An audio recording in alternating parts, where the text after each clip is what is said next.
अस्सलामुअलैकुम दोस्तों, मैं हूं असलम आलम और आप देख रहे हैं गल्फ एक्सपर्ट। दोस्तों, कोरोना वायरस की वजह से इस मरतबा सऊदी अरब के अलावा दूसरी कंट्री के लोग हज पर नहीं जा सकेंगे, बल्कि इस मरतबा सिर्फ सऊदी में रहने वाले लोग ही हज अदा कर सकते हैं। ये ऐलान सऊदी वजारत हज उम्रा की जानिब से किया गया है। यकीनन ये खबर अफसोसनाक ज़रूर है, लेकिन सिचुएशन के हिसाब से ऐसा करना पड़ रहा है, क्योंकि आपकी, हमारी और हम सब की जान की हिफाजत, सेहत व सलामती को यकीनी बनाना भी ज़रूरी है। कतर में कोरोना पॉजिटिव की तादाद दिन ब दिन घटती जा रही है और इस वायरस से अच्छे होने वालों की तादाद दिन ब दिन बढ़ती जा रही है, जो कि बहुत ही अच्छी खबर है। अब आते हैं आज की वीडियो की जानिब। ये अपडेट खास करके नेपाली कम्युनिटी के लिए है।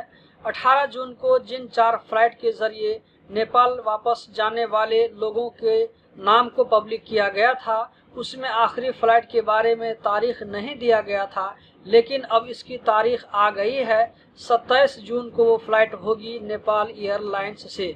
इससे पहले 20 और 22 को फ़्लाइट हो चुकी है। आज यानी 24 जून को भी हिमालयन एयरलाइंस से फ़्लाइट होने वाली है। पहले चरण की चौथी फ़्लाइट 27 जून को होगी। इसी तरह नेपाल जाने के लिए 5वीं और हिमालयन एयरलाइंस की तीसरी फ़्लाइट के लिए नाम का अनाउंसमेंट कर दिया गया है, जिसमें 171 लोगों का नाम शामिल है।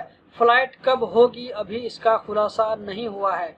नेपाल एम्बेसी की तरफ से ये भी कहा गया है कि जिन लोगों का नाम 22 तारीख की फ़्लाइट के लिए निकला था, अगर वो किसी वजह से नहीं जा पाए तो आज यानी 24 जून की जो फ़्लाइट होने वाली है, उसके लिए नेपाल एम्बेसी की तरफ से दिए गए टिकट काउंटर की से रब्ता एक बार ज़रूर करें, एक बार ज़रूर कांटेक्ट करें।